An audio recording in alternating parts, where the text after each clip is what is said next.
Hey there, Razorback fans. I'm Sydney Lemmerhurt, and today I'm absolutely thrilled to introduce you to two exceptional athletes from the Razorback volleyball team. Meet Courtney Jackson and Kylie Weeks, whose incredible talent and dedication shine both on and off the court.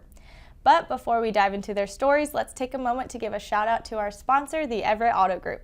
They're the driving force behind Buick's See Her Greatness campaign, celebrating the achievements and empowerment of female athletes. With locations in Benton, Bryant, and Rogers, the Everett Auto Group is all about supporting women in sports, and we are so thankful to have them on board. Now, let's get down to business. As your host for today's interviews and a former Razorback gymnast, I understand the dedication and determination it takes to compete at the collegiate level. I'm excited to dive into the experiences and insights of Courtney and Kylie, two incredible athletes who embody the Razorback spirit. It's time to hear their stories and discover what makes them true champions on and off the court. So, hi guys, welcome. Hello. Hey. So, could you tell us a little bit about yourselves, your name, where you're from, and how you got into volleyball? I'm Kylie. I'm from Omaha, Nebraska, and I started playing volleyball when I was probably like 9. My mom was like a high school coach, so oh, that's helpful. I would kind of go to like her practices, and I just like always was like, "Do you want to play with me?" to the older girls. So that's kind of how I got into the sport. Awesome. What about you? My name is Courtney Jackson. I'm from Olathe, Kansas. I got into volleyball because my older sister started playing, and I just remember watching her play and was like, that looks fun. And then we'd play in the backyard a little bit, and so I decided to try out. Yeah, so it sounds like you both had people you were just kind of following in their footsteps. So why did you both pick Arkansas?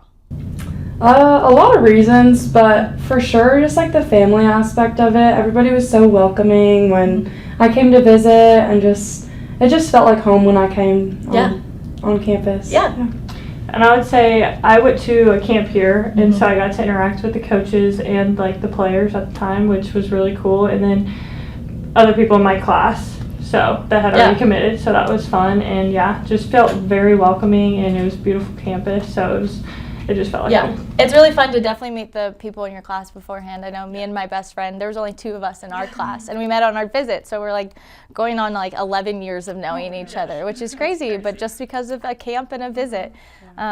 So could you both share a moment in your career your youth career, where you realized maybe volleyball is like what I want to do. Maybe I'm pretty good at it, and I want to, continue this on into the future.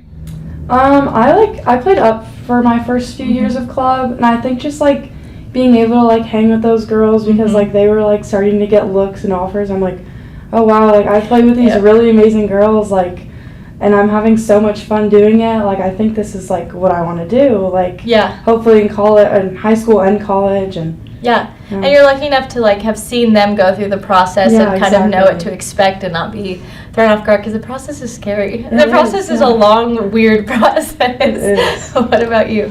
I'd say mine was probably just like my love for the game. I don't know if I necessarily had a moment that I can think of right now, but it honestly just like the way I felt during it, like playing it, and like when I wasn't playing it, I wanted to play it.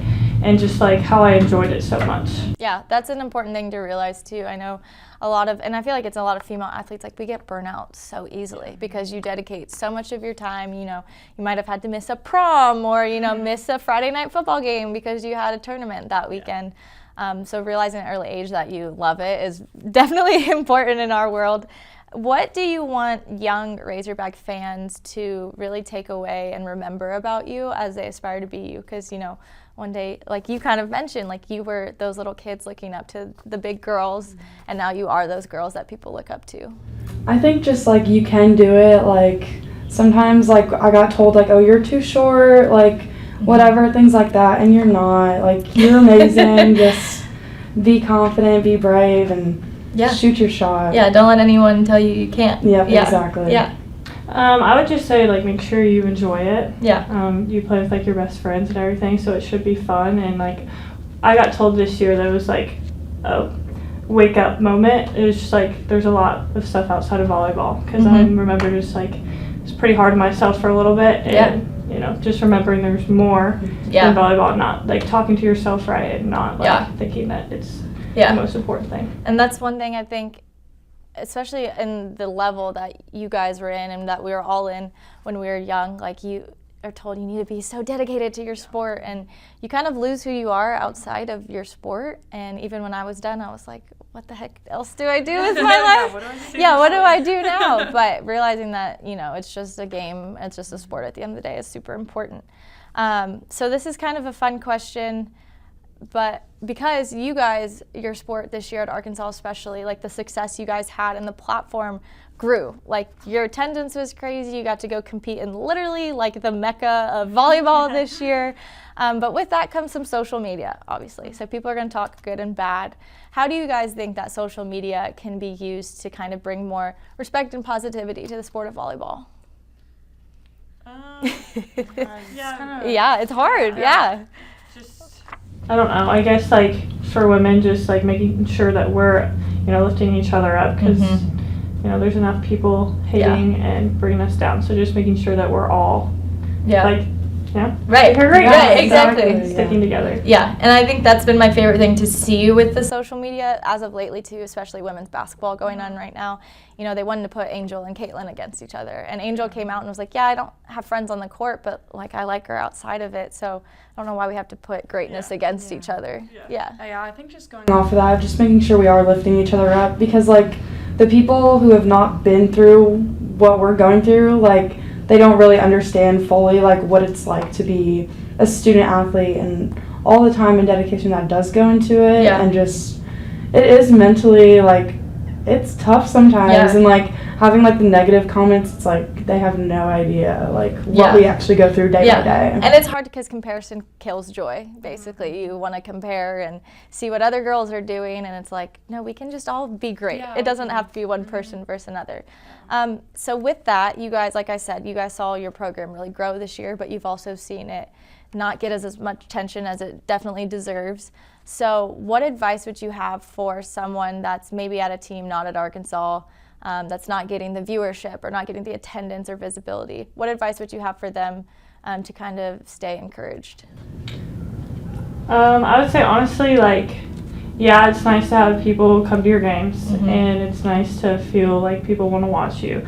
But at the same time, like, it's probably like the least important thing that should be going through your head, in my opinion. Just because like you're there to win, you're there to get it done. And so, I just think like making sure you're focused on, you know, getting your job done. And then maybe after worrying about it, but just like be yourself and be with your team. That's the most important thing. It shouldn't be the top priority to have fans. Like it's obviously it's great and whatever, but it should be about you and your teammates and your coaches in that moment. And people might come watch, they might not, but like they don't know what happens behind closed doors also, like in practices and stuff. So just keep playing and doing your best. And like I came from a team of gymnastics where we weren't selling out like they are now. You know, they're in Bud Walton, and it was like we were lucky to have one or two sellouts a season, but those were some of the most connected teams I've ever been on, and we ended up going to national. So I love that advice because a lot of people think it's all about the looks and the glam of it, and it's helpful, it's fun, but it definitely is like stay in your bubble, just control what you can. Okay, so do you guys either one have a moment in your athletic career where you're like, whether it's individual or team, I'm going to remember this forever? Do you have one of those? Definitely, like, when we walked out of the locker room onto the court at Nebraska. I can imagine. When we were playing Nebraska, it was just, like, very, like, I got the chills. It's like, this is not real. And so, definitely that. I think about it a lot still. But, it was, like, really cool just to look around and, like, be like, wow. This and it's like an I made it moment, too. Especially because Nebraska like sold out their football stadium this past year, and it's just like to see that you're competing at their level that's really cool. Agreed. Definitely playing at Nebraska this year, especially I'm from Nebraska, so I grew up going to those games. They're crazy. Everybody's volleyball fans in Nebraska, so just to be there and be playing was pretty cool. So do either one of you have any sort of specific ritual or superstition that you do before any of your games or matches? I don't really have a ritual, but I will say I don't change my hair. There you go. I try to. My little sister inspired me to change my hair, and then So I had a teammate do it, and then we went out for like our serve and pass warm up, and it was bad. And I was like, and it was when we were hosting for the tournament, the first 2 rounds, and I was like, yep, it's never again. Out. So yeah. I'm kind of the same way. I do my hair the same, like, and if we lose a game, I might change it up and be like, okay, does this work better? But I have to go to 7 Brew on game days. Hey, that's a good one. 7 Brew, sponsor her, you know? Please 7 Brew. No, but I love hearing those because it's been so funny. Some girls are like, absolutely not. Like, I don't believe in that stuff. And I was the opposite. I was like, I have to have a Kit Kat. I have to wear my hair the same socks and warm up. Like, did that really affect me? I don't know. After life, I'm like, why did I do that? But if it worked in the moment, you know, whatever works.